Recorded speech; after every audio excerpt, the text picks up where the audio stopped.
Uh, Good afternoon, everyone. If I could ask you to please take your seats.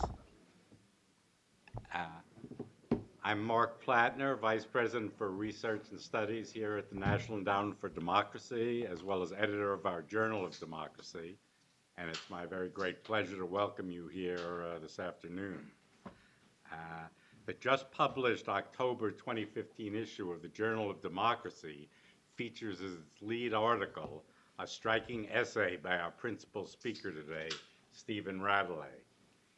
In this essay, which is entitled The Rise of the World's Poorest Countries, he recounts 2 decades of extraordinary gains in the developing world, measured by some of the most important indicators of human well-being. These include declines in poverty, improvements in income, gains in health and education, the spread of democracy, and a reduction in war and violent conflict. He's amassed a wealth of information on these subjects, and I'll leave it to him to present his case.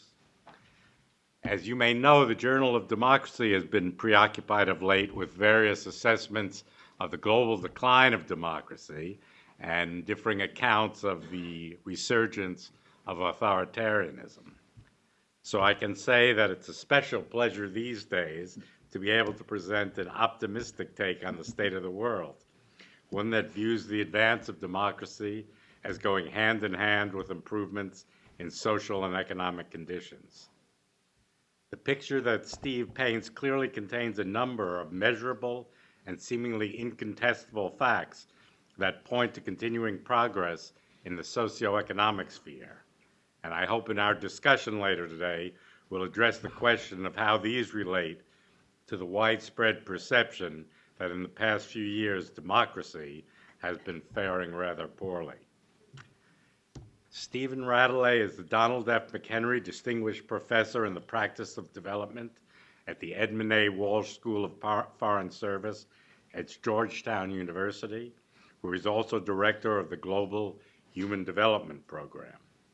Prior to joining Georgetown, he'd served as chief economist at USAID and senior advisor for development to Secretary of State Hillary Clinton. From 2002 to 2009, he was senior fellow at the Center for Global Development here in Washington. And back in the 1990s, he was on the faculty of Harvard University, where he was a fellow at the Harvard Institute for International Development and a lecturer on economics and public policy. He's the author of Emerging Africa, How 17 Countries Are Leading the Way, which was published in 2010, and his newest book, first copy's out, The Great Surge, The Ascent of the Developing World, which elaborates on the themes he'll be discussing today, will be published next month by Simon & Schuster. So you're getting a preview today. We're also very pleased to have with us as a commentator on Steve Radley's talk, Richard Messick, who today consults widely for international organizations, development agencies, and NGOs. Rick spent many years at the World Bank, where he served as a senior public sector specialist in the Public Sector and Governance Group.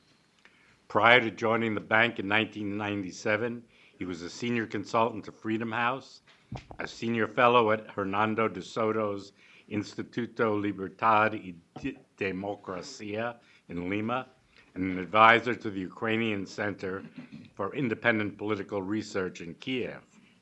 He also was chief counsel of the Senate Foreign Relations Committee during the chairmanship of Senator Richard Lugar. His writings have been published not only in the Washington Post and the Wall Street Journal, but I discovered also in the American Political Science Review. Steve will speak for about 25 minutes, and then Rick will comment for about 10. That should leave us with a good amount of time for questions and discussions. So please join me now in silencing your cell phones. Those of you on Twitter can follow this presentation and contribute to the conversation by using the hashtag NEDEvents or by following the forum at Think Democracy and the endowment at NEDemocracy. And now I'm pleased to turn the floor over to Steve Radley. I will get out of the way of the PowerPoints. Thank you, Mark.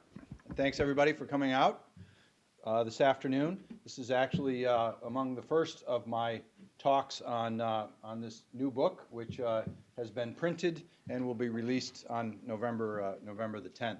And the essay in the Journal of Democracy is taken from parts of this book. So I'm very pleased to be here, and very pleased to have both the article done and the book done.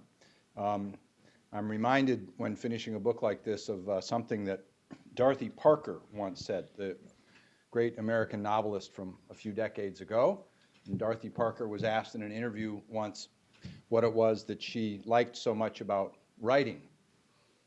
And she said, "I hate writing. I love having written." And that actually summarizes my feelings exactly, to have this book, this cursed book, done and out. But what I want to talk to you about today is the following. We live at a time of the greatest progress amongst the global poor in human history, period.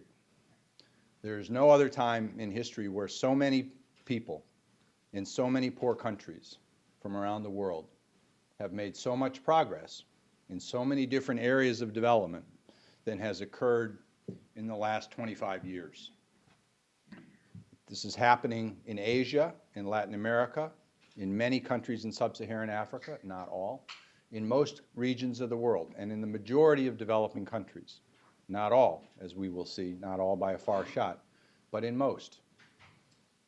And these developments are broad-based in the sense that they are affecting poverty levels, income, health, education, particularly girls' education, democracy, reductions in violence and conflict, access to water, improvements in nutrition, almost any development indicator that you choose to see.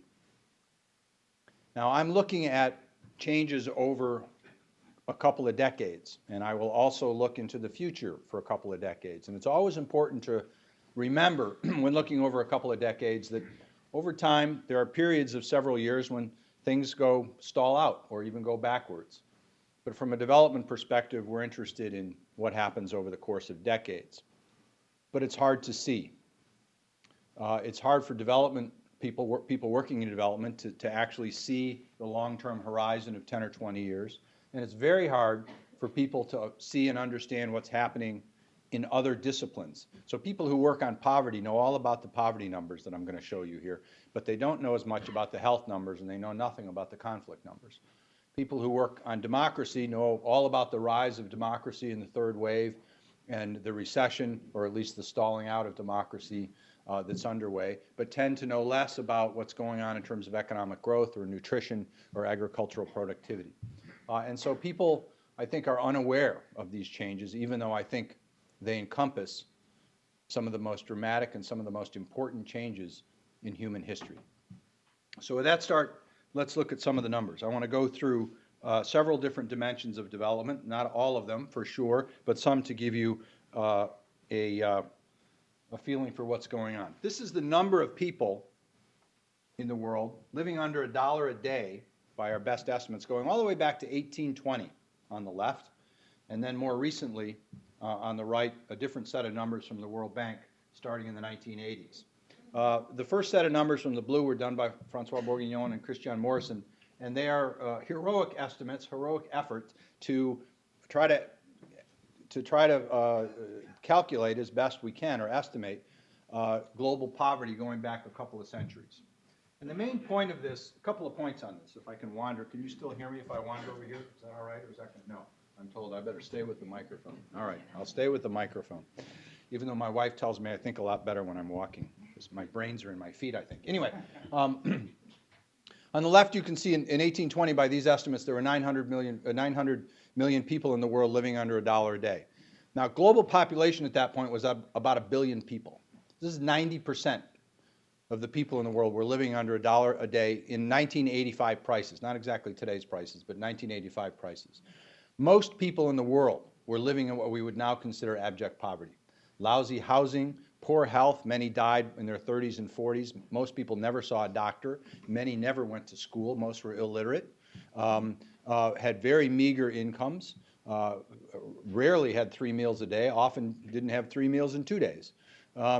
And by almost any measure of the way we think about it today, just about everybody in the world was living in poverty, unless you happened to be royalty or one of the few lords and others that had land. The number of people living in poverty rose and rose and rose continually up until the 1990s. In fact, if you actually go backwards in time to the 1700s or 1800s, all indications are that the number of people living in abject poverty rose from the beginning of human history alongside population growth.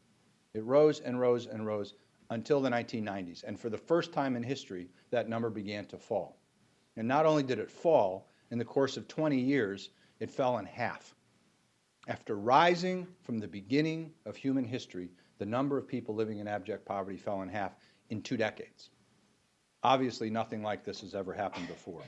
These numbers in this next slide are the World Bank's $1.25 a day more recently, starting with 1981 and going to 2011. The red line on the top is the number of people living under $1.25, the World Bank's poverty line, at least until about a week ago. Leave it to the World Bank, by the way, to wait until my book is printed but not yet released to change all the poverty numbers. I knew it was going to happen exactly. Anyway, the red line is the $1.25 a day numbers with the left scale. 2 billion people were living under $1.25 a day in 1981, and still by 1993, still about 2 billion people. And then in 18 years, between 1993 and 2011, that number fell from 2 billion to 1 billion. Just think about that for a moment. 18 years, 1 billion people were lifted above the poverty line. Meanwhile, the blue line is the share of people living in poverty, which is the scale on the right, falling from 50% down to about 17% in that space of time. Now, a lot of people wonder, well, are people really just going from $1.25 a day to $1.30 a day or $1.40 a day? And the answer is no. This bar graph shows the number of people living on the left under $1.25 a day. The next set of bars between $1.25 and $2 a day. The next set of bars between 2 and 5, and this bar on the right the set on the right above $5 a day. The blue bars are 1993. The gold ones are 2011. So if you look at under $1.25 a day, once again you see the number falling in half from 2 billion to 1 billion from 1993 to 2011.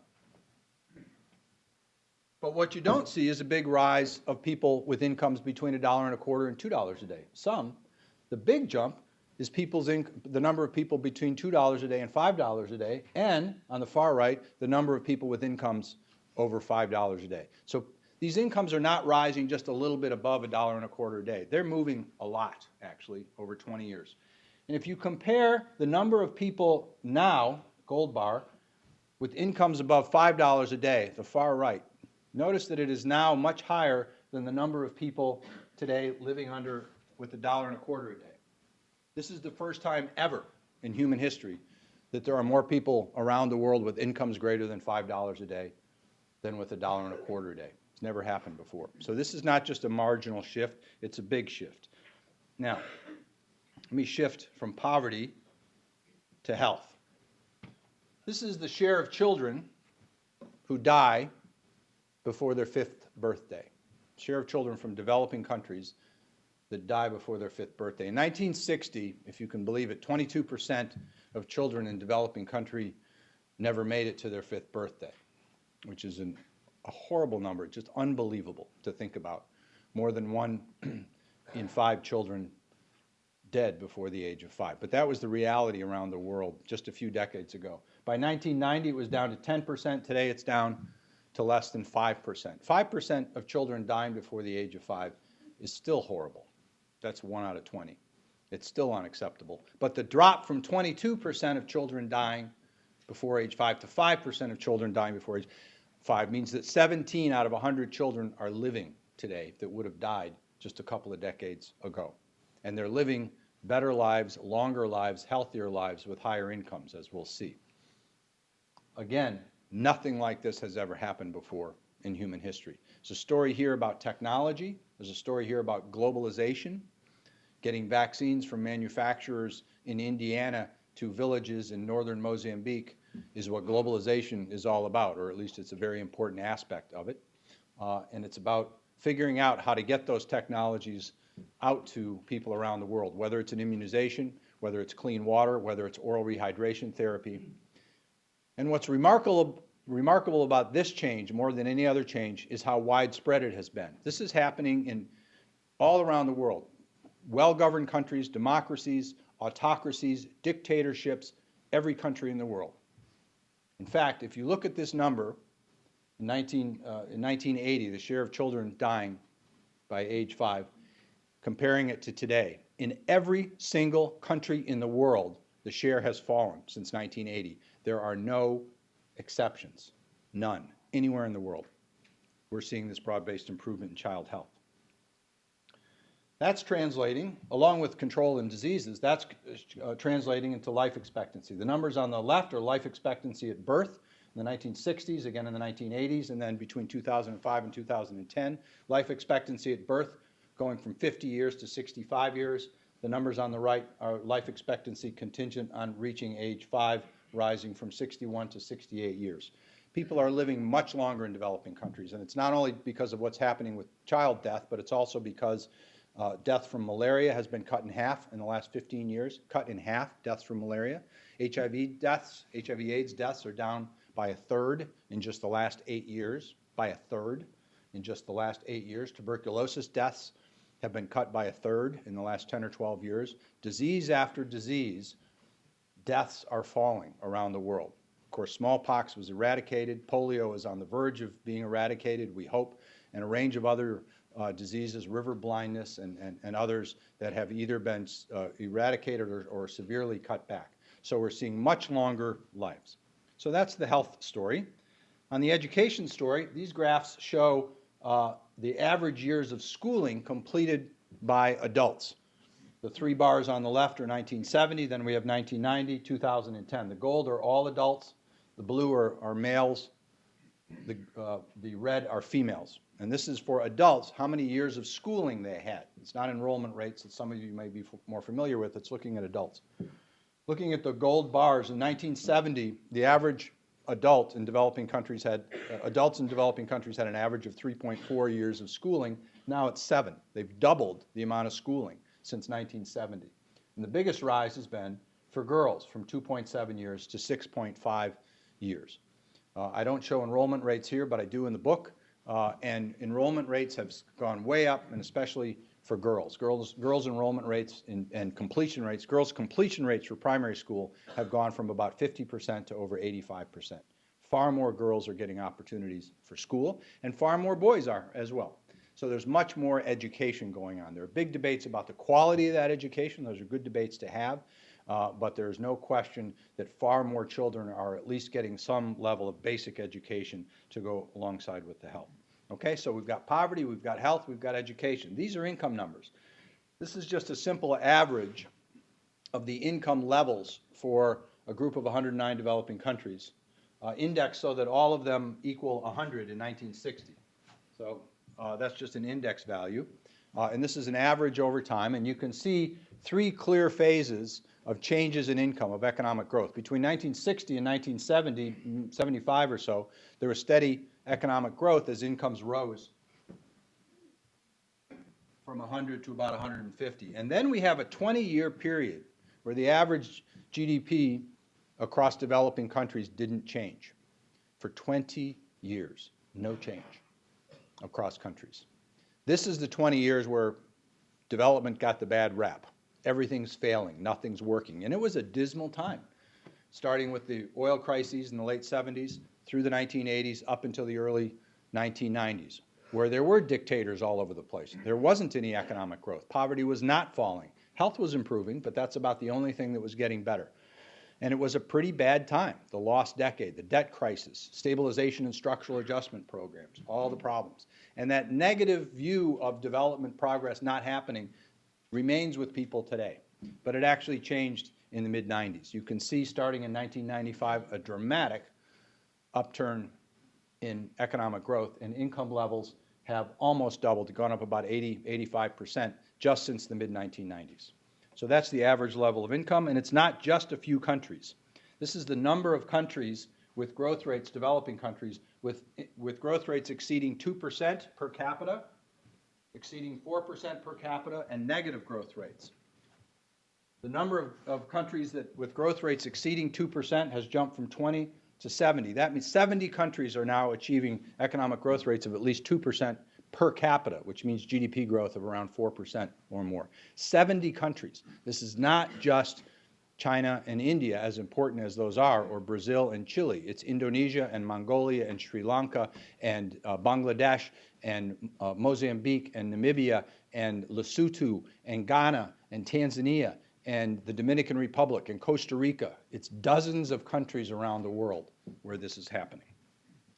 So that's the growth stuff. And now we have the democracy numbers, which many of you are familiar with. There are lots of debates about exactly how to measure democracy, but the overall trends I don't think are very much in doubt. There's a big surge in the number of countries, of developing countries that are democracies in the 1990s, and then it levels off around 2005.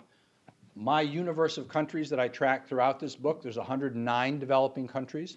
So I'm not counting, and I'm not counting any countries with populations less than 1 million. So the numbers you see here might be lower than some other numbers that count all countries in the world. But by my count, in the early 1980s, there were 17 developing countries that could be counted as democracies. Then it rose to about 55 or 56 and has stayed there ever since, with some countries in recession and some countries like Nigeria going forward into now classified as democracies. And we can talk about that tail end later, but for now I want to just count on the surge and what's happened. And as many of you know, never before in human history have so many low-income countries tried the great experiment of democracy. This has never happened before. 20 years ago, everybody said low-income countries couldn't do this. Not possible. You have to achieve a higher level of income before you can become a democracy. And there weren't many very good examples. India, but it wasn't growing very fast. Botswana and Mauritius, but they were pretty small. And so the view was that it couldn't happen. But it has happened.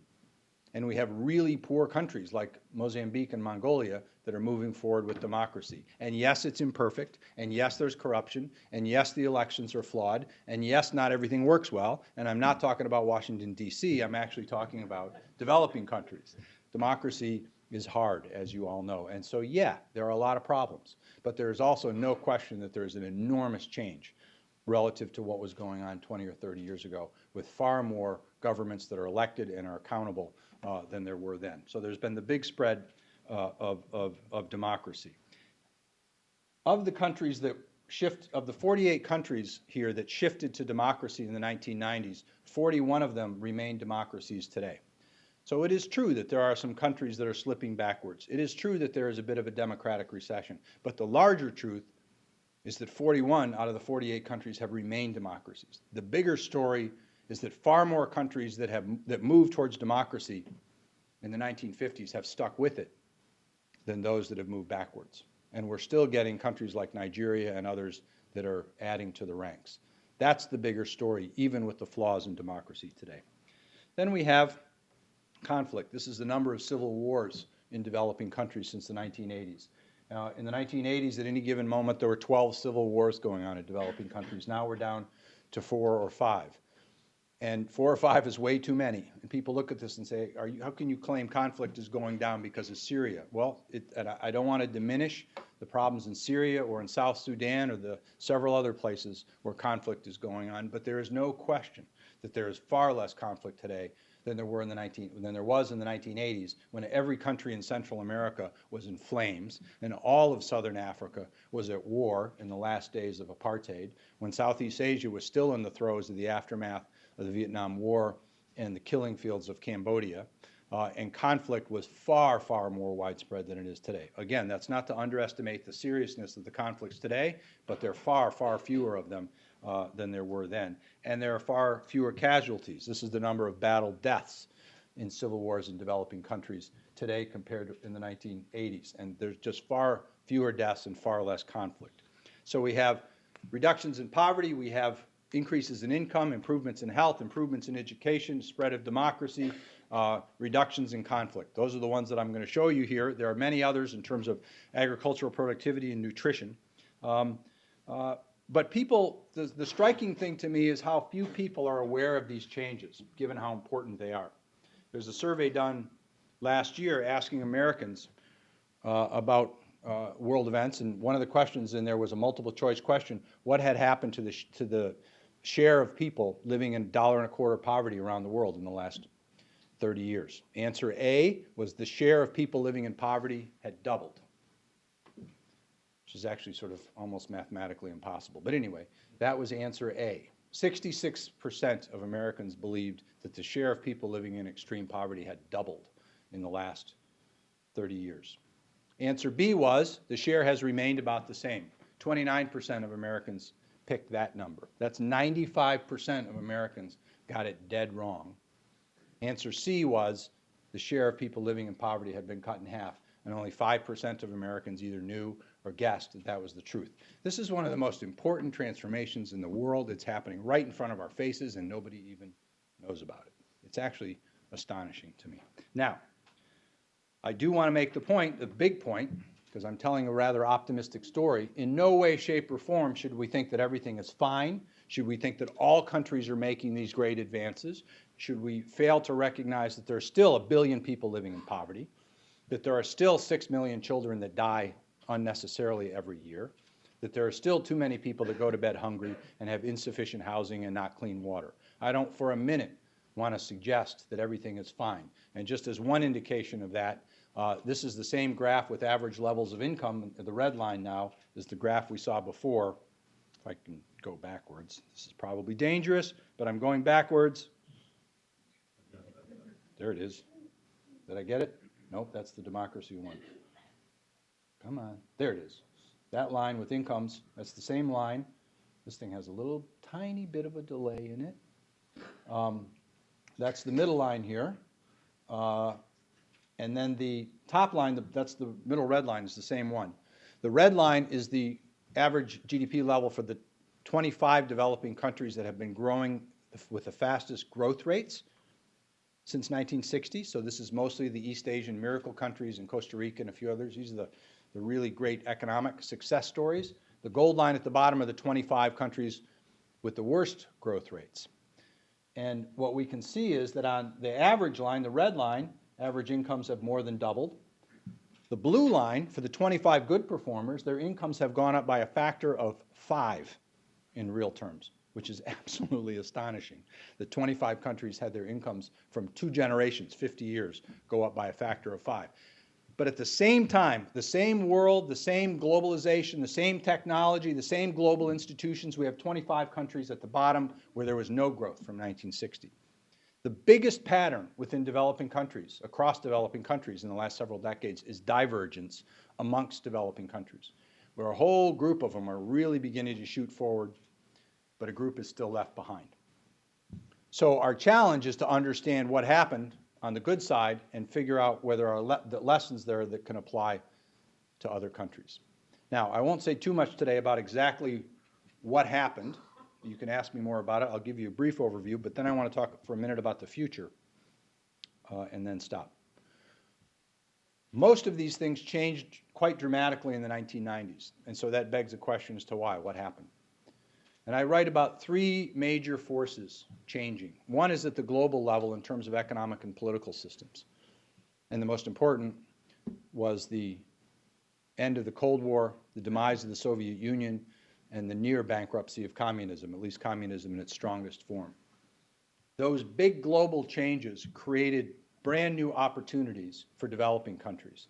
Much less conflict. The United States and the Soviet Union stopped supporting so many puppets. That's why one of the big reasons why war has diminished by so much. A big ideological shift towards the ideas of democracy and capitalism. So a big shift in economic and political systems. And other changes that happened as a result of the end of the Cold War. In many ways, the end of the Cold War was the final end of colonialism in some countries, because even though formal colonialism had ended, the United States and the Soviet Union continued to control and prop up some pretty nasty dictators. Those dictators fell, and in many cases, democracy took root. That's one big set of changes. The other is globalization and technology. There's no question that trade has expanded by about a factor of 10. Financing has expanded by about the same. And trade and finance and globalization, that aspect of globalization, bring great challenges, and not everybody wins. But there's no question that most developing countries have gained in terms of job creation, in terms of income, and in terms of access to vaccines, in terms of getting access to cell phones and bed nets and all of the other technologies that are absolutely part and parcel about globalization around the world. So that's a big second force that's been underway.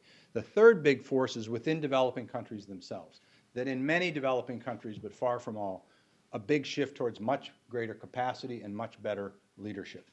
People like Nelson Mandela stepped up to the fore, and that leads to some countries going forward while other countries are led by Robert Mugabe and get stuck and go backwards. But the countries that stepped up took advantage of the opportunities created by the end of the Cold War, by the opportunities created by technology, the opportunities created by globalization, and imperfectly, with lots of flaws, have created the job opportunities, the incomes, the health systems, and the education system to allow hundreds of millions of people to begin to advance. It's not enough, but that's what's happened, and I think those are the main reasons for it. Now, all of this creates a challenge. What next? Now, my book and my thinking here is not about what's going to happen in the next 3 years or 5 years in the aftermath of the global financial crisis, but over the next couple of decades. This is a story of what's happened in the last 2 or 3 decades, and so I'm interested in, is this going to continue over the next few decades? And there will be ups and downs. I don't try to predict a future, because that would be stupid, because whatever I would predict would be wrong. But instead, what I try to do is think about 3 different possible scenarios. One scenario for the next 25 years is that this great surge of development process continues, and that we continue to have economic growth, lots of bumps along the way. We continue to improve child health. Life expectancy goes up. We find more vaccines. We are able to fight things like Ebola and build health systems. We're able to get more girls into school. We're able to improve the quality of education. And 20 or 25 years from now, we see a lot of these trends continuing. Again, probably not capturing everybody, but opening up these opportunities to hundreds of millions of more people. I think that scenario is entirely possible if we choose to do so, if we choose to take the actions necessary. That's one scenario. A second scenario is that it stalls out. We continue to get some progress, but at a much lower rate. China slows way down. India does the same. Brazil can't get its act together. Lots of countries move from democracy back to authoritarianism, and progress slows down. Political progress, economic progress slows down. We are unable or unwilling to make the investments in new vaccines. We're unwilling to or unable to stop the spread of antimicrobial resistance, and things like H1N1 and SARS really come to get us. And all of that is entirely possible if we choose to let it happen. The third scenario is even worse, that things actually go quite dramatically backwards. That could be if we go back to major conflict. We end up in conflict with China. One of the most remarkable things about the rise of China over the last 30 years is that it has been done without major conflict. And it's very rare, if it has ever happened, that we've had the rise of a major power without some kind of conflict. But things are getting a little more edgy now as China is looking less inward and more outward. And it is certainly possible that there could be conflict there. Of course, the Middle East could go to much larger conflict, or there could be larger conflict through weapons of mass destruction. Or things could slow down because of environmental stress and climate change and destruction of the planet. There's growing pressure on the planet. I'm not quite in support of those who say it's inevitable that when we go to 9 or 10 billion people, we can't possibly support ourselves. And I'm not quite in agreement with that, because Thomas Malthus 200 years ago thought there was no way the world could support more than 1 billion. And what Malthus did not foresee was the great technological changes that have allowed people to achieve a much higher standard of living and go from 1 billion people to 7 billion people living much better. I think we can continue to support 7 or 8 or 9 or 10 billion people, and most projections are that after then population will plateau, if we make the sacrifices and the investments. But if we don't, climate change and pressure from population could knock this way back. So one scenario, it progresses, one, it stalls, and the third, it goes backwards. Any of those are possible. I don't know which one's going to happen. What I do know, and I really do believe this, is that the first scenario is entirely possible, because we've seen this progress before, and it is going to depend on choices that we make. Whether we make the choices in the United States to lead in terms of democracy and economic leadership.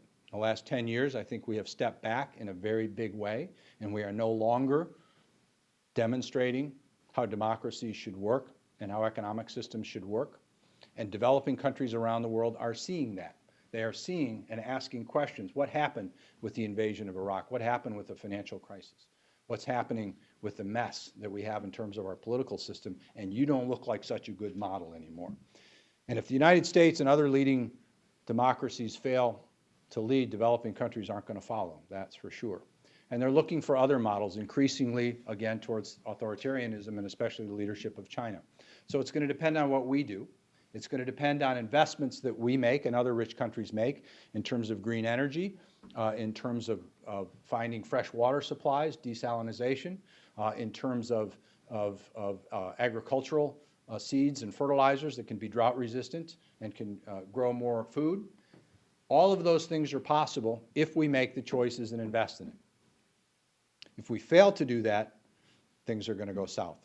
And of course, it's going to depend on the choices made in developing countries themselves.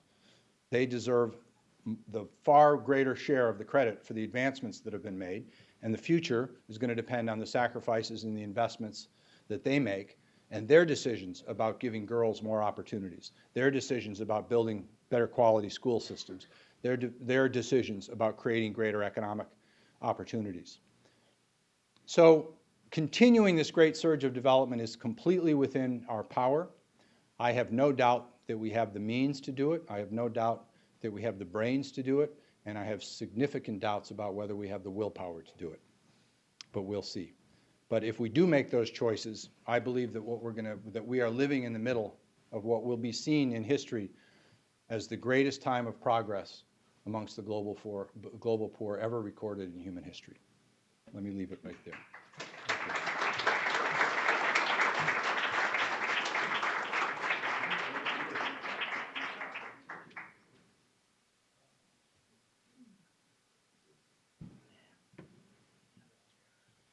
Well, thanks very much for that terrific talk that summarized at least your article quite well. And I have to say, again, listening to you, I'm reminded exactly of what I was reminded of when I read your article, and that is Calvin Coolidge. Now, all of you, I can tell there are a lot of Coolidge students and experts in the audience, so you will immediately get the reference. For the few of you who didn't see it, one of the things Coolidge is famous for is saying in the 1920s, times are good. Coolidge gave a number of State of the Union addresses in which he told the American people that we're in a prosperous era. Times have never been this good in the United States. Enjoy it. Now, someone who you wouldn't think of as Calvin Coolidge's admirer was very complimentary of him. And let me just read what this Coolidge admirer said about him. Courage is required of the man who, when things are good, says so. Historians rejoice in crucifying the false prophet of the millennium. They never dwell on the mistakes of the man who wrongly predicted Armageddon. It takes courage to say things are good today. By the way, Coolidge's admirer was John Kenneth Galbraith, that well-known conservative Republican. But it is true that it's important to say things are good, to get a perspective on where we are today in order to know where we should go tomorrow and how to get there. I must say, Steve was Coolidge, in one of his last State of the Union addresses, said that he not only regarded the present with satisfaction, but anticipated the future with optimism. Steve was a bit more guarded. And by the way, I should say, that State of the Union address came about a month before you know what that brought on the Great Recession. the Great Depression, I'm sorry. We were in the Great Recession just recently.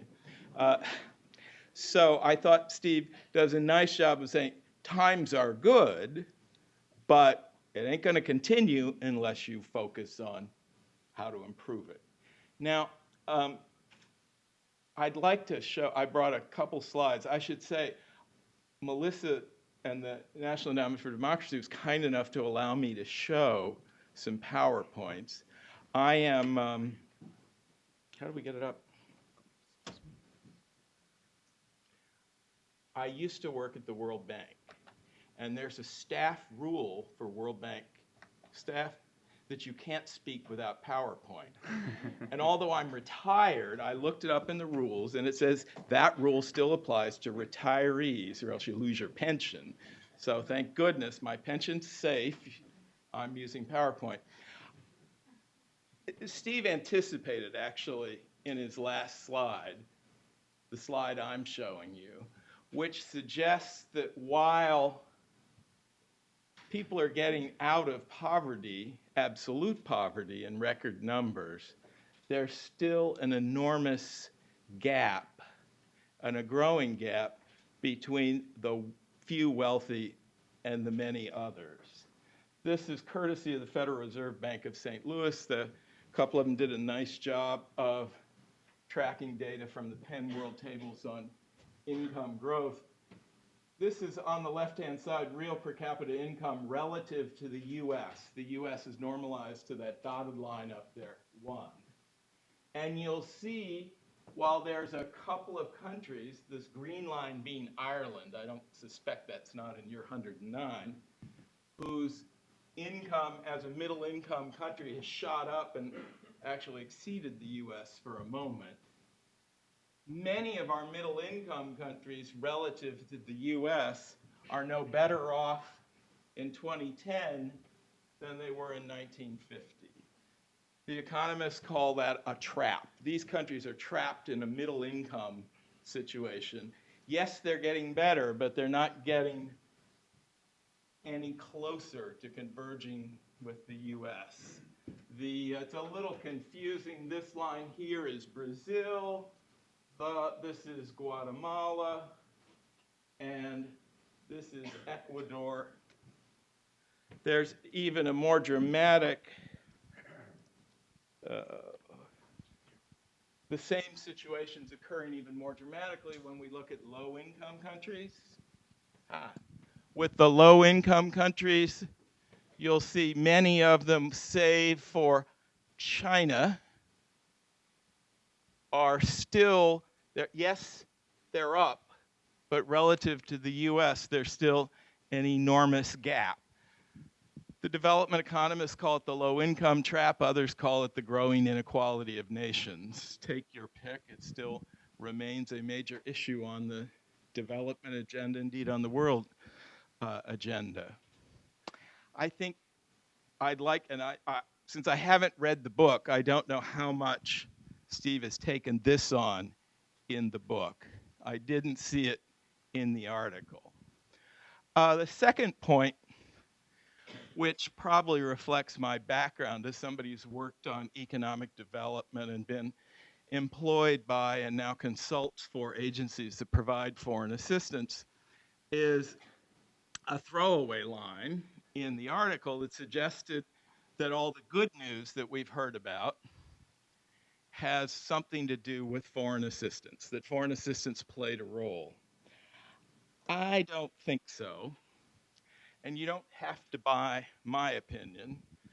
Angus Deaton, whose book, The Great Escape, in many ways reflects the same sort of analysis that Steve's does in terms of the enormous changes in poverty levels over the last 2 centuries. Graphed on the left, we've got a group of sub-Saharan African countries and their median per capita real growth in 5-year periods from 1964 to 2005, 2010. And on the right, we've got their aid, per capita aid from running from $60. Some countries receive $60 per person in aid in 2005, 2010. Angus put this in to summarize a powerful argument that I thought he made, and that's certainly generating some even more commentary now that he's won a Nobel Prize. That in fact, one of the things Steve mentioned, going forward, he suggested that we have to be, it depends on what we do as to whether the great improvement in human welfare that we've seen in the last 100+ years will continue. I would argue that one of the major things we have to do as a developed world is get out of the way, and that much of our, however well-intentioned foreign assistance is, as Professor Deaton suggests, the problem, not the solution. That a good deal of what we provide to developing nations, in fact, keeps them down rather than helps them get up. I just got back from 2 weeks in Tanzania, where thousands, if not hundreds of thousands of voters for the opposition party were asked to rent their electoral registration card for a day.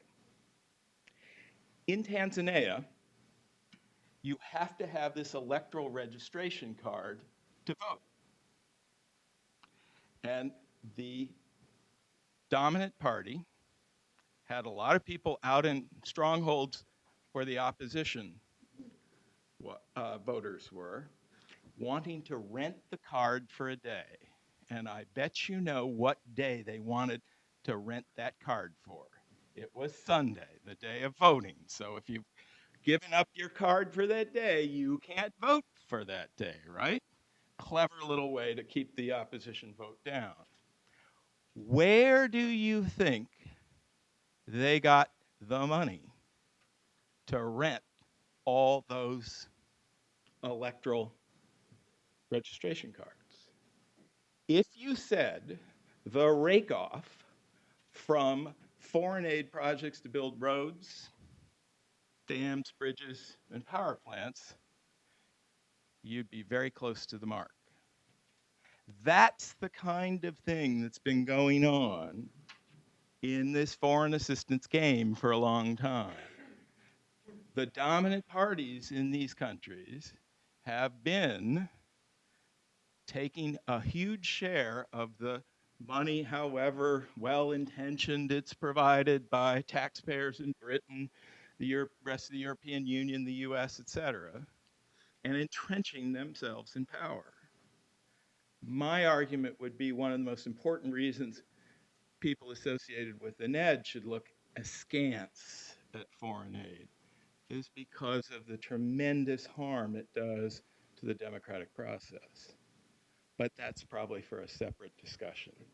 Generally, I'd like to thank Steve and echo once again John Kenneth Galbraith's compliments towards Calvin Coolidge, that I thought you were a brave man. If anything goes wrong, they will forget those caveats you put in and you'll be pilloried.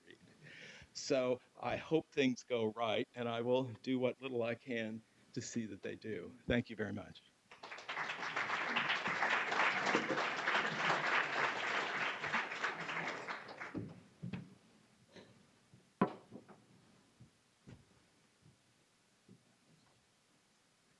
All right. Should I start by responding? Yeah, let me just out. Thanks to both our speakers for very engaging and lively presentations. I guess Steve would like a quick opportunity to make a quick reply before we open things up for the audience. So, Steve? Two things. Rick made 2 points. First, thanks for the comments. I appreciate them very much. Basically 2 points. He showed some countries and the convergence divergence. I have actually a long section on income inequality, and what is happening is that the majority of developing countries are catching up to the United States since 1995. He's got data going back to 1950 that kind of covers over when you're looking back to what happened in the 50s and 60s and 70s and 80s. It overshadows what's happened in the 1990s, and there were just a few countries there. But the majority of developing countries since 1995 are catching up to the United States. And there's lots of studies now and research showing that the pattern since 1995 is not global divergence of income, but convergence. And that's whether you count countries or especially when you count people, individual people, in terms of convergence, because a billion Chinese are getting richer and a billion Indians are getting richer, and so that's 2 billion people that are catching up in terms of the United States. Branko Milanovic, who's still part-time at the World Bank, has written a terrific book on this called The Haves and Haves Not. The basic patterns on income inequality are the following. Within developing countries, within individual countries, in a slight majority of developing countries, income inequality is improving. Most people don't believe that, but that's what's happening. In a slight minority of countries within developing countries, income inequality is getting worse. That's within countries. Across countries, there's no doubt that global inequality is improving because so many developing countries are growing so much faster than the world's richest countries. So I have a whole section on that in here, and there's other research that's coming out on that very topic. So that's on that. On foreign aid, Angus Deaton deserves the Nobel Prize for his work on poverty, on consumption, on household incomes. Angus has never done any research on foreign aid that's been published. He wrote a chapter in his book expressing his opinions, and he is welcome to his opinions, but it is not his body of research. And I was so disappointed in reading that section of the book because so much of the book was grounded in research, and he cited articles, and he talked about both sides of the debate. When you read the chapter on aid, he stops doing that. He stops citing the research. And I don't know whether it's because he doesn't know the research or because of the fact that most of the research actually shows is different from his opinions. Here's where the research, I have a whole chapter on it here. I just wrote a blog on the Brookings website last week about Angus Deaton and foreign aid because he's welcome to his opinions, but they differ quite widely from the research. And I'll just talk about 3 strands of the research very quickly. One, there's no question that foreign aid has saved millions and millions of lives in the last 20 years. No question about it at all. By vaccines, by HIV/AIDS, by cutting malaria deaths in half, millions of lives have been saved. And the pessimists just fail to mention that. They just overlook it. But there is absolutely no question about that. That's one. 2, big debate about aid and growth. And the studies over that are not what Angus suggests. Angus suggests that all the studies show that there's no relationship between aid and growth. He doesn't have to agree with the studies, but it's a false statement.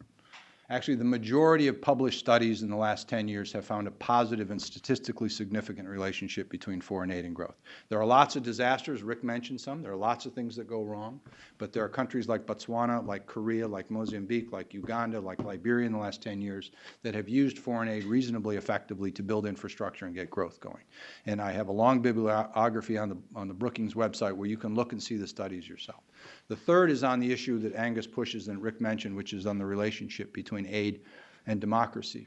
And again, the growing research in the last 5 years, the majority of studies are finding a positive relationship between aid and democratic deepening since the end of the Cold War. If you go back before the end, during the Cold War, it was the opposite because we were supporting Mobutu and everybody else. But since the end of the Cold War, a positive relationship between aid and democracy. And it plays out in places like Senegal when Abdul Wahid wanted to run for a 3rd term and was going to put his, and he couldn't do that, and then he wanted to put his son in after him, and Senegalese citizens stood up and said no, and the donor community stood right behind him and said no, we're going to support a democratic process here.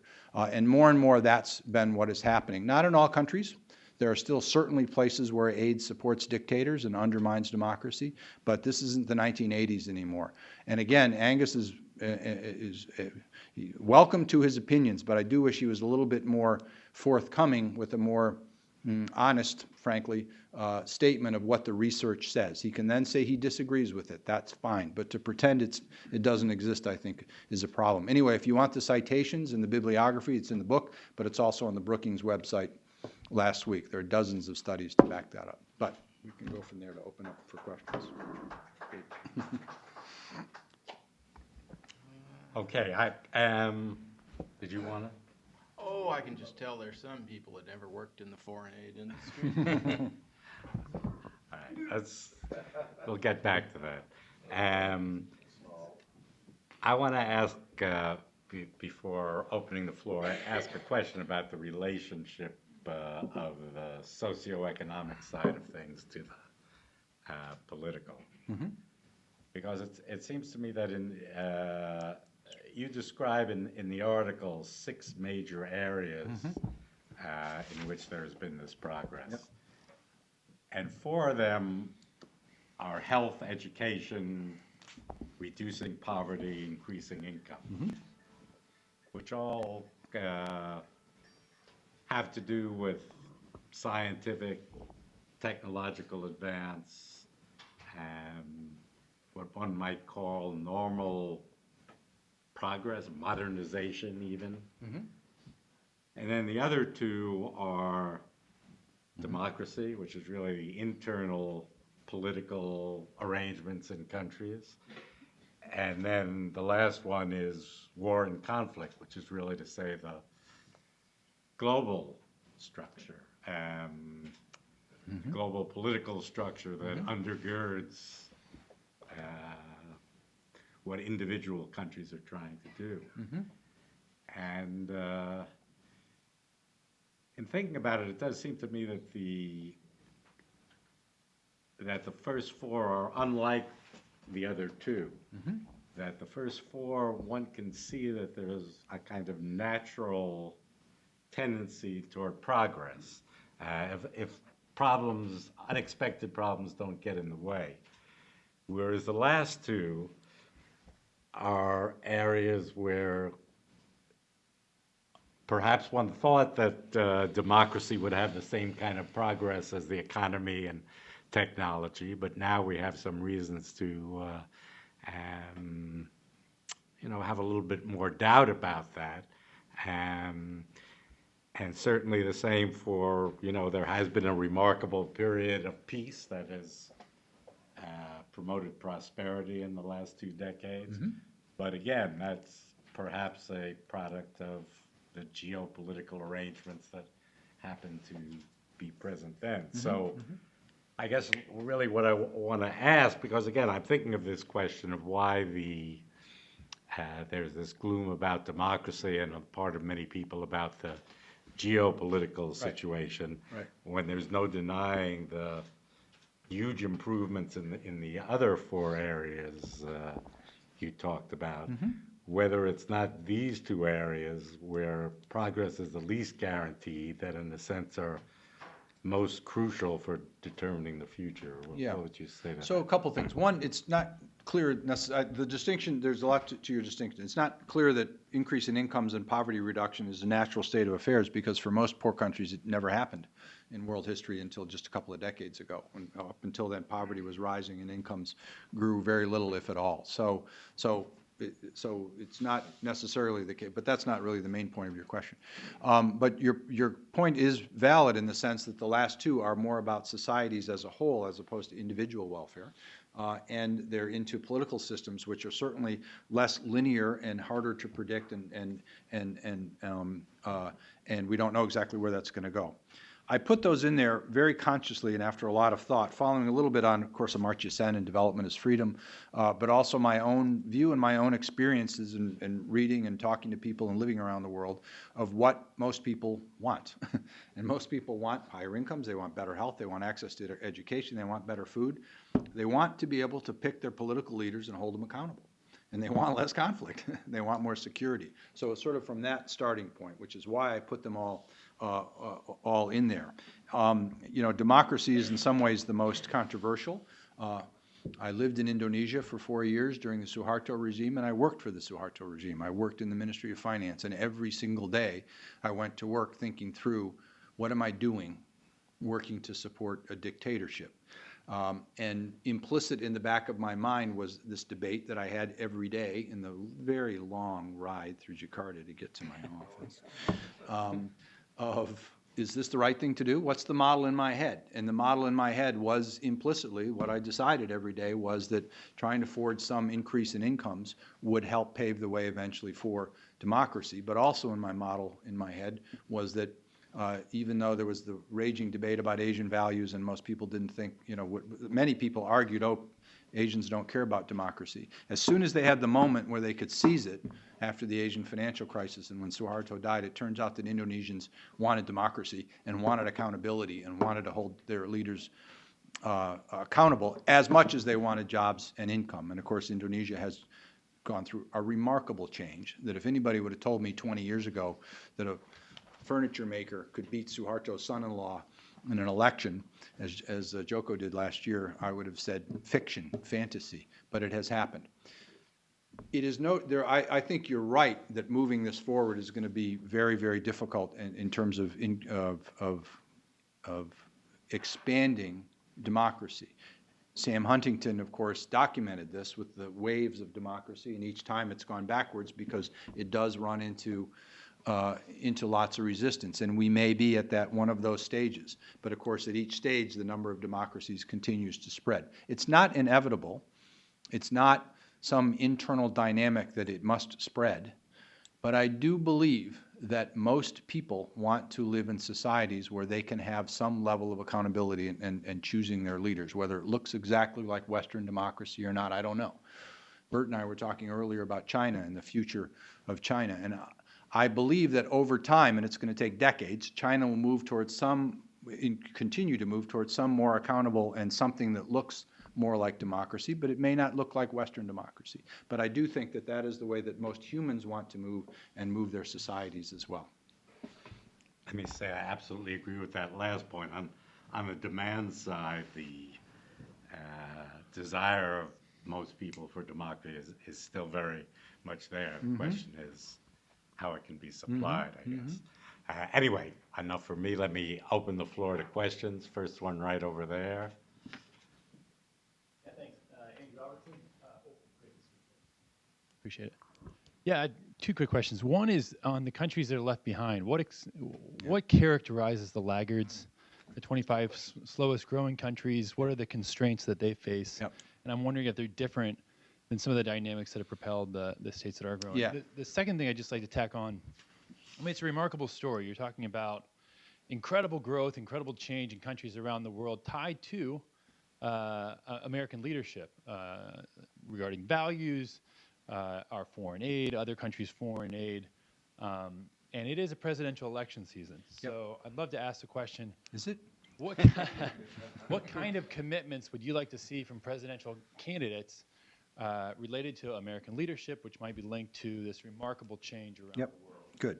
Two good questions. So on the bottom 25, there are a couple of characteristics that set them apart. One is poor leadership and poor governance, that you've got Mugabe instead of Mandela. And I actually have a chapter on governance that actually starts with you had Mandela and then you had Mugabe. And a lot of that has to do with leadership and choices, and either good choices or bad choices. And that's not just at the political leaders of countries, but at different levels. That's one characteristic. Another is on geography, that a lot of the bottom 25 are stuck in landlocked deserts with high rates of disease and don't have as many economic opportunities. Being landlocked in a desert doesn't mean development is impossible, but it's pretty hard if you're Afghanistan or if you're Niger or Chad. You just don't have the options for agricultural development. You don't have the options for getting Nike to build a shoe factory to create jobs. You just don't have the options. So there are geographic problems. And then many have been in conflict. There's a lot of war, which of course is related to the poor governance, but a lot of them have been in long conflicts where there's been no progress. Liberia, of course, has been doing much better, but they're in that bottom 25 because they went so far down during the nasty civil wars. So that's just one example, but conflict is a big part of it. But it's a good question. But those are the three characteristics that really jump out. In terms of U.S. leadership, we talked about aid, and I have a chapter on here on foreign aid, but I make the point over and over and over again. I do not at all ever believe that foreign aid has been the main driver of this progress. It's not. The main driver are the decisions and the choices that people in developing countries make, and to some extent broader global developments like technology. Foreign aid has made a positive impact overall, but a moderate one. So I want to just say that. But it is true that the U.S. leadership and Western Europe and Japanese leadership has been important in creating the global opportunities for developing countries that did not exist before, especially during colonial times, when we and other colonial countries closed off economic and political and social opportunities for people for centuries, not for decades, but for hundreds of years, and closed off those opportunities. And when that environment began to change in the 1950s, we begin to see the beginnings of modern economic development, and with the end of the Cold War, kind of a new chapter in expanding those opportunities. So what we do at the global level matters a lot. So in terms of agenda, a lot of it would not be seen as a development agenda. A lot of it would be getting our own house in order for our own sake. But if we do that, it will have important spillover effects on development in terms of being a better model for democracy, in terms of having stronger economic growth, in terms of investing in our own infrastructure, investing in our own schools and education. Those things that are good for us, I actually think, have a spillover effect in terms of demonstration. But more to the point, I think, of what you're asking, I do think that it matters in terms of trade policies and creating smart trade agreements that open up opportunities. I think the jury is still out on TPP, but we'll see. I haven't read it yet, and lots of people are commenting, and none of them have read it yet either. But anyway, trade opportunities to create opportunities for developing countries, investing in technologies. And I think that there are some big reforms on foreign assistance that even though it has achieved a fair amount, it can achieve a lot more. And it's going to have to shift towards focusing more on failed and fragile states, which is much more risky. And so we're going to have to think hard about how we evaluate. I worry a little bit. I'm all for results. But when you move towards only focusing on results, you move towards the low-hanging fruit, the easy ones, and that moves you towards middle-income countries and countries that are growing pretty fast because you'll get better results there, and away from the countries that actually need help more. So I think we're going to have to focus, and we're going to have to change the way we think about results. And then I think we're going to have to also, recognizing that money is not going to grow in any big way, to be much more creative about how we leverage money working with the private sector. USAID has actually done a lot in the last few years moving in that direction, but I think a big trend for the future is thinking about how we can use a smaller set of resources to leverage private sector investment to reduce the risks for those kinds of exchanges and to help in that way. So aid's going to have to change in the next few years the way the world has changed. So, you want to comment? I was just surprised, given what you've written in the past, that you didn't mention, when we talk about the ones stuck at the bottom, the quality of their institutions. Oh, I started with governance, but yeah, but yes, you're right. I didn't use the word institutions, but go ahead. Well, that would be it. That I think there's at least today a consensus among development economists that it's bad institutions, whether it be the institutions of how to select members of parliament, or how to choose civil servants, or how to check the power of the procurement agency. Well, that's a fundamental institution, and one checks the desire to steal property rights or leave them insecure by a strong institutional base. Right. Agreed. Other questions? Go John, and there, and then I've got many. All right, maybe we'll take 2 or 3 at a time. So is that all right with you? Mm-hmm. I have 4, so would that would suffice? No, only one. Okay. Well, your book is full, and congratulations, it's just terrific. So I'll be ordering it this afternoon. But just terrific, and it is one of those big idea books, which makes you want to compare it to the other big ideas which are out there. So if you have time, which I'm sure you won't, but would you like to comment on I was going to ask about Piketty, but your last comment made me switch back to the Sustainable Development Goals. Are they realistic? I mean, we've got 17 goals, 169 marks, and the idea of mobilizing and leveraging private sector resources is at the center of it. The problem with making this work, of course, is that the private sector, and I work for the Center for International Private Enterprise, but the private sector is having a great deal of trouble understanding what the hell the Sustainable Development Goals are and how they work. The private sector? Only is the having- private sector. Everybody else has Everybody got else figured gets it, out. okay. Absolutely. And then the other one, I can't help but throw it out there. You do seem to be at variance with the Pope. So other than that, Okay, let's take a couple more. Theologically, or, no, sorry. I better not touch that Yes, one. Nick. Thank you. Yeah, you're good. Please introduce yourself. I'm Mohammed Al Shwaitar from Yemen. My question is, from country like Yemen, where there was a margin of democracy and a lot of international organization invest a lot of money, effort, and then suddenly we sink to a civil war. How could international organization secure all that effort from going backward to the wars before the movement? Thank you. And then just take the gentleman behind him, and then we'll give you a chance. Then we'll have time for more questions. Don't worry. Thank you.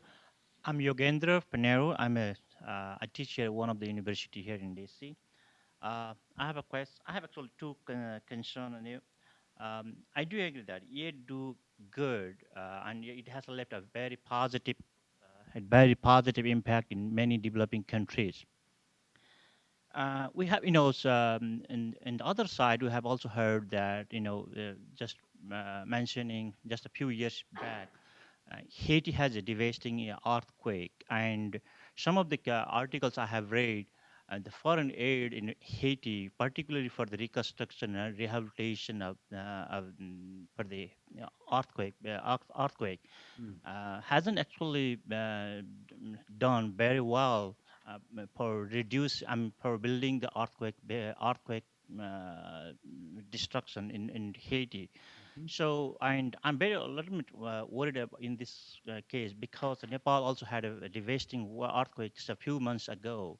So, how have you actually observed in your book when it comes to the debates, when it comes about the dependency theory that the aid has done? And another thing is, we all know that democracy is a good thing, but and the larger democracy has always a role in the smaller and weakened democracies. And very recently, Nepal, actually India, which is the largest democracy of the world, is being showing a very undemocratic behavior to its neighboring country by imposing economic blockade. On the other hand, India just showed appeared as a biggest, foreign aid country for Nepal to provide the foreign aid after the Yeah. after So- earthquake. in Thank Nepal. you. How Yeah, have you observed in these Yeah. situations? So, good questions. First, John, just very briefly on Piketty, because I actually do write a little bit about him. But basically to say that what he is describing is, whether it's true or not, a phenomena in richer countries, that essentially the rate of return on capital is going to be faster than the overall rate of growth, and so income is going to concentrate into the holders of capital. Whether that is true or not, I don't take a position, this is not the time to do that, but to say that's a different phenomena than what is going on in developing countries. And in his very, very, very thick book, he doesn't say much about developing countries at all. Actually, he says only a few sentences about emerging countries, middle-income countries, and nothing really about the world's poorest countries. So it's a different phenomenon. I'll just say that. On the SDGs, okay, I think there are too many, and I think they're too unfocused. And I think it's too bad, frankly, because when you have too many priorities, you don't have enough priorities. So I wish, if I would have been in charge, that there would have been a smaller number. Having said that, we'll see what happens. With the MDGs, I was surprised over time the number of countries that actually embraced them to say, to where it started a conversation, both civil society and in governance and other places, to say, we do want to do better on infant mortality or on girls' education or taking the goals. So I don't think it was a major impetus behind the big surge in development, but I do think the MDGs did create a framework under which there could be some coordination and that leaders could understand the goals. And I worry that with the SDGs, we'll lose that. But we may not. There still are some specific goals that people can gather around. So I would have done it differently. I don't think it was a huge driver for development, but I do think it can unify some of the goals, and maybe we'll see that going forward. Mohammed, I wish I knew the answer to your question on Yemen. I'm not going to pretend that I do. The fact is, you know better than anybody here in the room that countries sometimes slip back into war, even at times when it looks like maybe there's progress happening, and we don't understand why. It actually does have a lot to do, I think, Rick mentioned institutions, that as part of development, political institutions, security institutions, legal institutions become stronger through the process of development. But when you are at a stage of low levels of income and therefore weak institutions, there are big risks of falling back into that kind of conflict. And Paul Collier has done a lot of work on this. And what we know is that the risks are much greater. What we don't understand particularly well is what springs it or what can stop it. And there are big debates about the extent to which the international community can do anything to stop it. And, I don't have to tell you that there are debates just as strong that the international community can muck it up,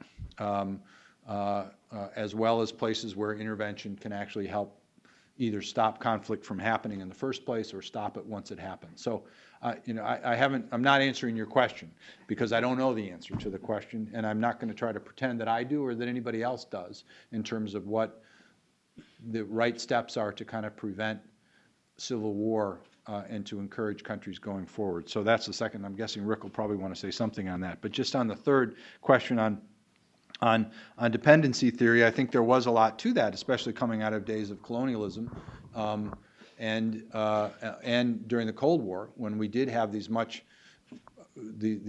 relationships that were based on dependency, and I think it did create a lot of problems. I think that is there are still some residual effects of that, but I think that it is diminishing over time as countries are operating and working on their own. And there are examples, of course, of aid projects, as you mentioned, helping and hurting. You have to go past the anecdotes and look at the overall research evidence, which I've already talked about, which is really moving pretty clearly in one direction. But I think there's less of the dependency theory argument than there was, and more countries, as we've moved towards more interlinkages and more global linkages. You can use the word globalization, but linkages in trade and in technology and ideas that have been much more of a positive force than they were decades ago when those linkages were around colonialization and exploitation of resources. So it hasn't changed completely, but I think it has changed in a big way, in a positive way. Rick, I think you might want to jump in on some of this. Oh, I think on Yemen, if you've certainly looked at the pattern of lending out of some of the international financial institutions over the decade prior to the outbreak of the Civil War, you could probably see how it exacerbated the situation by favoring certain factions in the country at the expense of others and probably helped worsen the situation. I don't think it would be too hard just looking at where the money was spent in what areas and for what kinds of projects. I can tell you that John's in the back of the room, but I had to review a document on property rights and secure land rights that was written for the government of Yemen. It was about 450 pages in English. I'm not sure how many people in the Yemen land registry read English, let alone had the patience to read it. It certainly produced 2 journal articles for its authors. What it did to help address the issue of secure property rights in Yemen would be another subject. But I saw a lot of that kind of work, in addition to big money that went into certain areas that certainly solidified the hold of the previous government. Okay, let's take another round of questions. We got Chris, Mike, and the gentleman next to him. So Steve, thank you for a very stimulating and provocative presentation. In response to an earlier question about the features of the slowest growing 25, you emphasized, among other things, poor and unaccountable governance. If we look at the strongest performing 25, are they the mirror image of the lower performing? Is democratic and accountable governance a crucial and indispensable feature for that sort of performance? Good question. Next, Mike and Alan. Mike Allen with the NED. You alluded in your comments to the appeal of the China model, so to speak, to some developing states. Yeah. And with respect to John's reference to the SDGs, it's been reported, for example, that China, along with other authoritarian regimes, were quite influential in ensuring that the SDGs had minimal reference to governance and democracy, certainly not democracy and human rights. So I wonder to what extent you think China is having an impact in terms of development assistance. Is it having an impact in terms of the politicization of the agenda, the dilution of governance standards? And again, it's widely reported, of course, that China offers aid without conditionalities in terms of transparency and accountability. So, and how, in that respect, how would you assess the impact of initiatives like the Millennium Challenge Account as an alternative model? Good. Well, if they kept the number of goals down to 17 and not expanding to 25, then I'm all for them. But anyway, sorry. Hi, my name is Honoré Chu. I'm with the U.S. Department of Labor. Thank you so much, Professor Radelet and Mr. Messick, for coming, and the NED for having this terrific talk. When you were speaking, Professor Radelet, just like Mr. Messick, I was reminded of another presentation, but this one from a vice presidential hopeful. His name's Al Gore. And I it thought you were was going to say Sarah an Palin. I'm inconvenient really truth. glad you didn't say. And the long lens of history were these rising indicators, but his were not boding well for humanity. Yeah. Rising greenhouse gases, et cetera, temperatures. I really like your scenario one. I think everyone in this room wants to see that happen. Can we do it if we don't control climate change? And if we can't get to scenario one with uncontrolled climate change, how would you define getting climate change to a level where we can continue this in the next 20, 30 years? Want to take these three next? Yes. So, Chris, fast growers, are they the mirror image? No, they're not. In some ways they are. They tend to have better geography. They tend to have access to the sea and those kinds of things. Botswana is a bit of an exception, although they have access to global markets through South Africa. So there are some things like that are mirror image. They tend to have better governance. But what I think you were really getting at, and the last part of your question, is democracy indispensable. So if I'm interpreting your question right, it's really about the relationship between democracy and rapid progress and sustained growth. So if that's an appropriate way, let me answer it that way. Big debate that goes back hundreds of years, a couple of hundred years since the advent of democracy, about the relationship between democracy and sustained economic progress. And I don't have to review the whole debate with you, but there aren't any examples of countries that have sustained progress that have over decades that have not been democracies. In the 50s, of course, we all thought the Soviet Union was going to crush us. And you know, when Sputnik was launched and Khrushchev said that, we will crush you. I've read a lot about some of the dialogue and debate at that time was kind of accepting, well, they might beat us economically, but we're better than they are politically. But of course they didn't. They collapsed, as has every other heavily authoritarian system over time. Now, the fact that with Bismarck in Germany and the Meiji Revolution in Japan, they've all kind of sputtered out. Whether that's going to happen with China, time will only tell. China is big enough and is so different in so many ways that what has been past may not be future. Putting China aside, which is, putting 1/7 of the world aside, the debate does remain about, is authoritarianism a better path to development? And again, I lived through this debate, one big dimension of it when I lived in Indonesia in the 1990s. The most recent research that is coming out suggests that actually democracy is good for development in the long run. That yes, we can pick China and Vietnam and Ethiopia and Rwanda and several other dictatorships that have done well, but for every one of those you pick, you've got Zimbabwe and you've got Venezuela now collapsing, and you've got Uzbekistan and Sudan and many others. And most of the time, history has shown that if you pick a dictator, you're much more likely to get Mugabe than you are to get Lee Kuan Yew. You might want Lee Kuan Yew, but you're not going to get him. So first of all, you're more likely to get a nasty dictator. And while we can all point to the great successes, there are many more failures.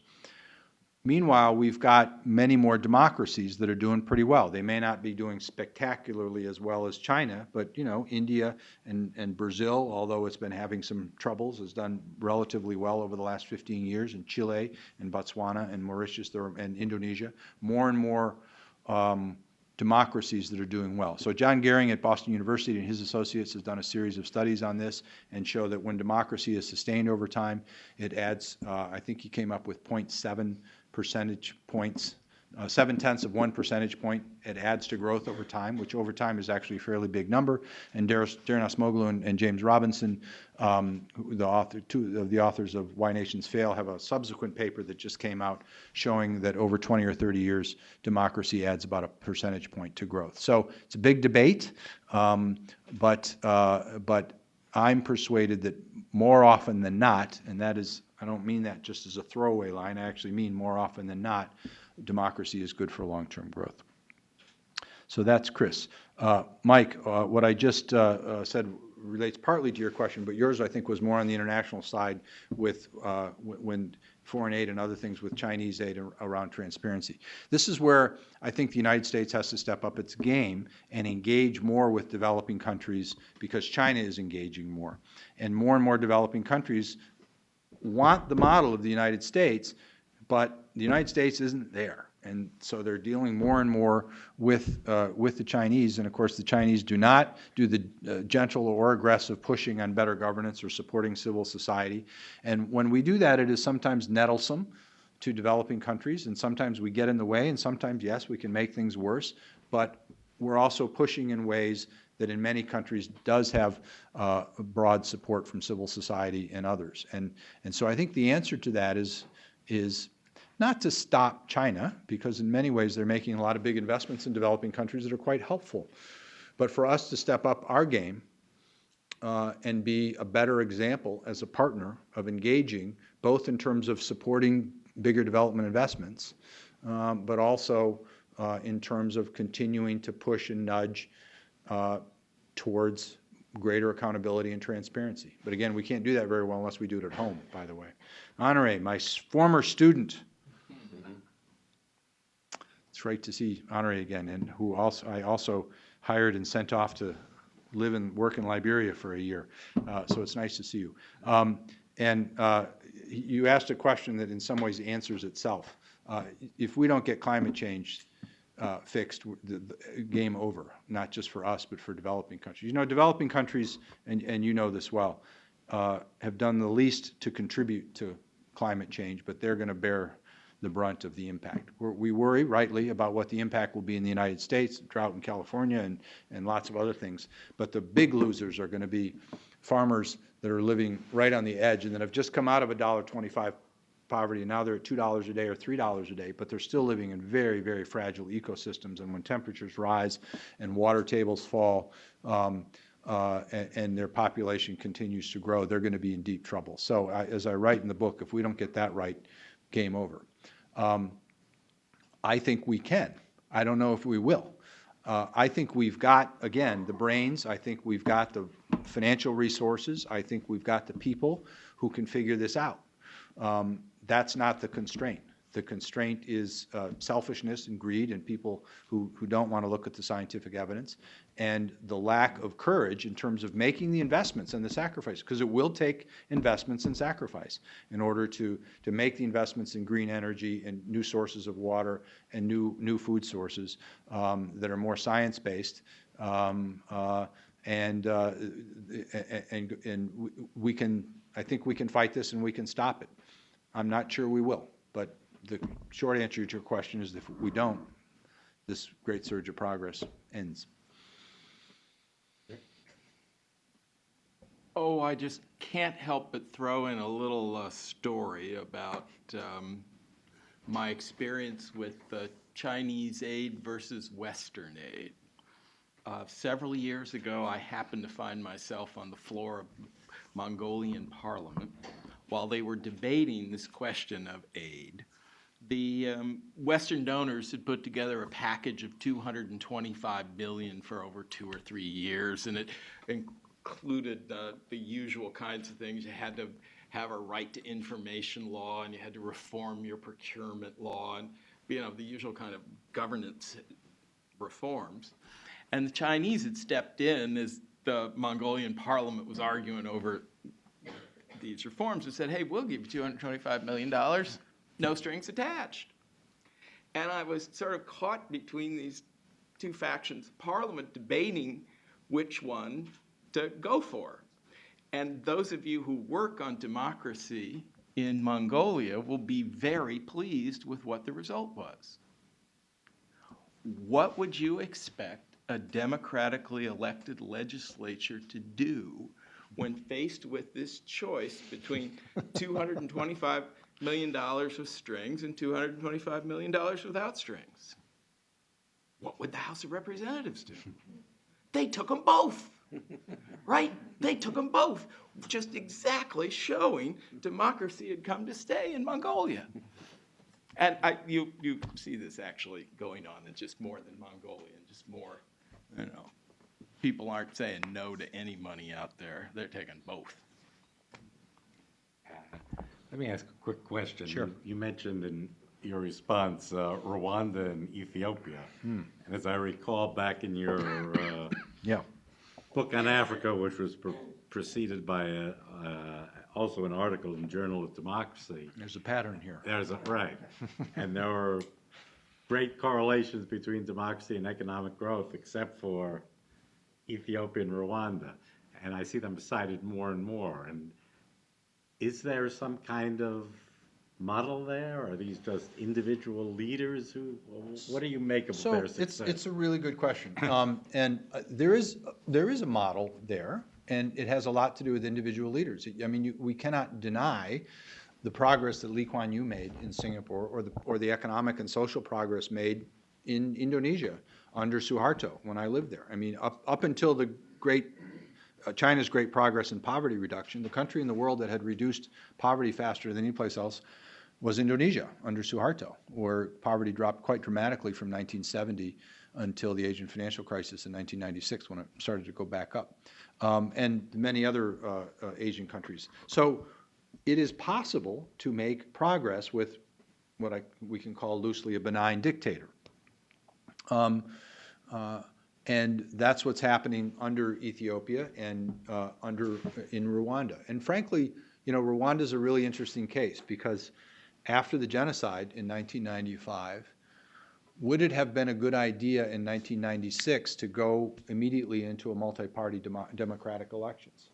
And I think it's really hard to say yes to that. I don't think so, actually. I think there's a real risk in that situation to say, you know what? No, that could really risk chaos, and that it takes a little bit of time. So the answer is not always that we must jump into democratic elections now.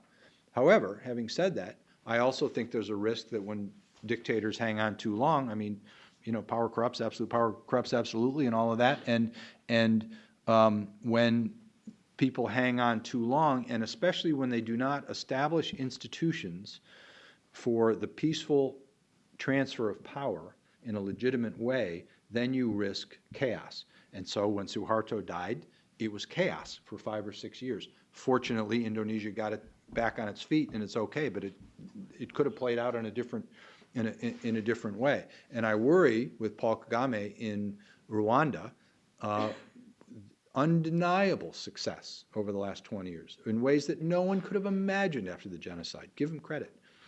But beginning to play a risky game, that if that institution for a succession is not set up, disasters could loom. And we have seen countries that have done it. Korea, South Korea moving towards democracy, Taiwan, and Ghana, where Jerry Rawlings held power after, I think it was 3 coups before he finally, one was failed, and then he was sprung from jail, and then the second one was successful, and then he gave power back, and then the third one he said, forget it, I'm just taking power. Anyway, Rawlings held power from the early 80s, and then in 2000 he made a remarkable decision, really remarkable, to actually open it up to multi-party elections. And then his party lost.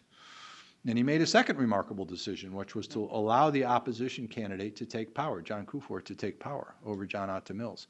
And a lot of leaders in his position would have said, forget it, the wrong guy won, so we're going to annul the elections and I'm going to take over. And if he would have done that, he would have gotten away with it. There would have been a lot of hand slapping and don't do that, and he would have gotten away with it, but he didn't.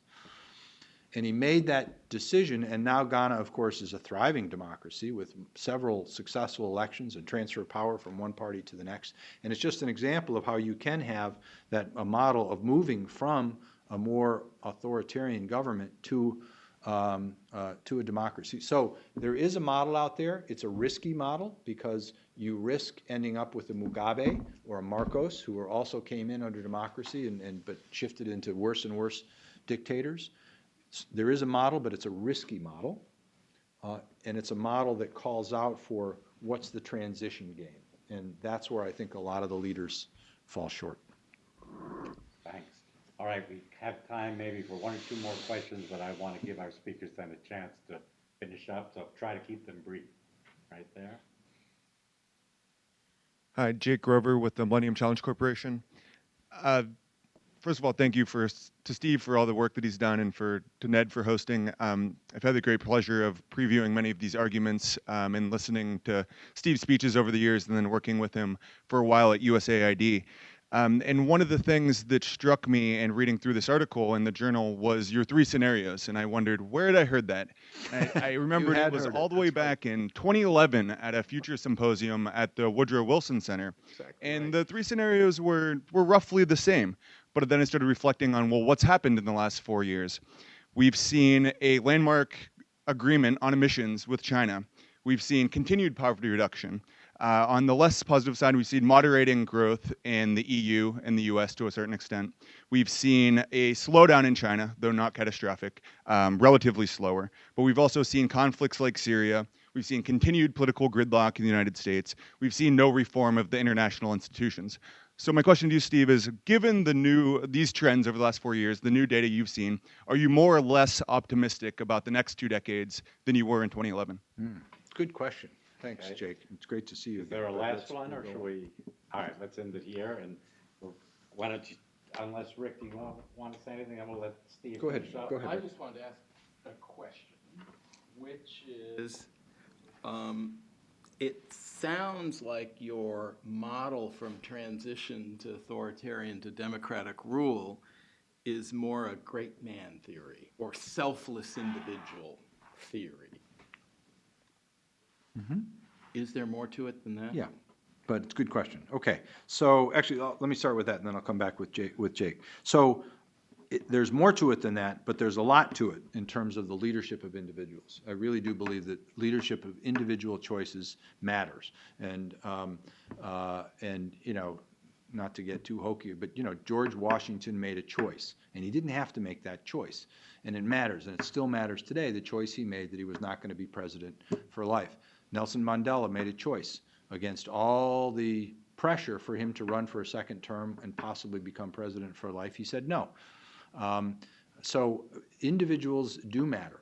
Had Ellen Johnson Sirleaf not been elected president in Liberia when she was, for all the problems they faced, I think they probably would have gone back to war. So I think great man or women, individuals do matter. But it's more than that. And the trick for them is that they use that leadership to lead others. that can begin to build systems and institutions to take root. And if they just maintain their own personal leadership and not build those institutions, then they fail. I think if they use that leadership to begin to build those systems and institutions, then they can succeed. But I do think the great man, if you call it that way, well, the way I talk about it is the importance of leadership, and that individual leaders matters. I think it does in key moments. Jake, good question. And you're right. You remember that back at the Woodrow Wilson Center. And my recollection of that was that I had about 20 minutes to prepare for what I was going to say that day, and said, oh, I'll think of three's a good number. But the bottom line on your question, am I more or less optimistic than I was 4 years ago? And I would say that I'm actually more optimistic.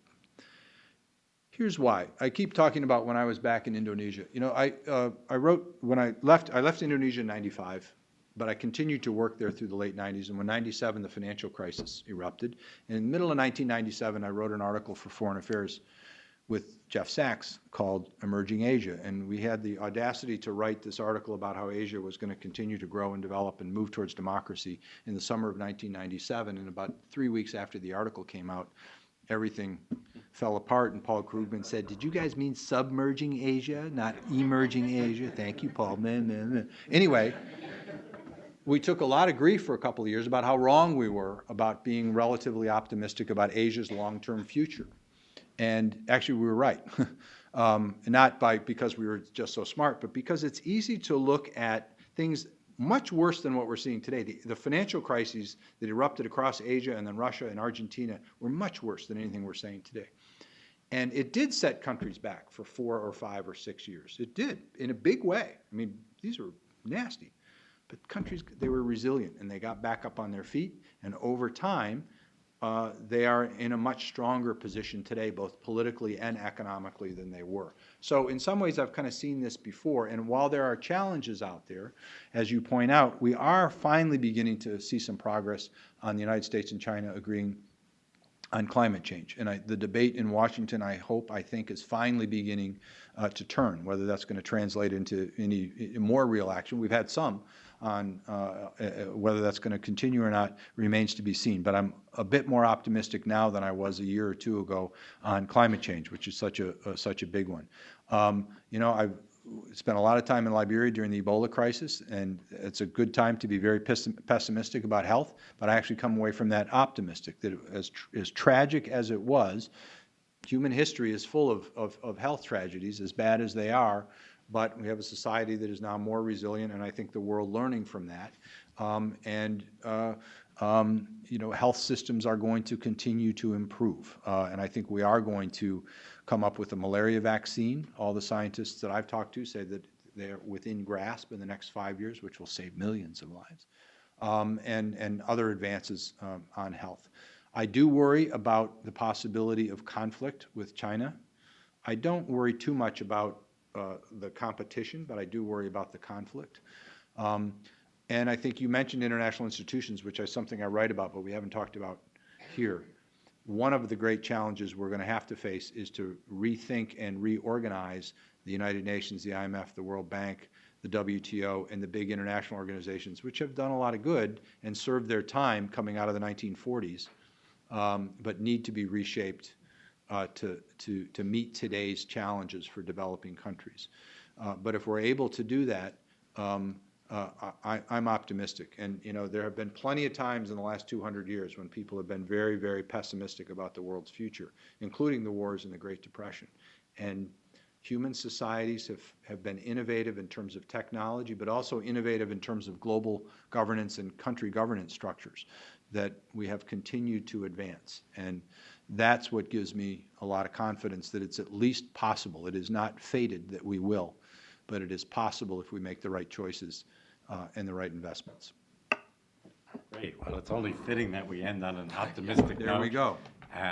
Thank you very much for an excellent presentation, Rick, for great comments, and all of you for coming this afternoon.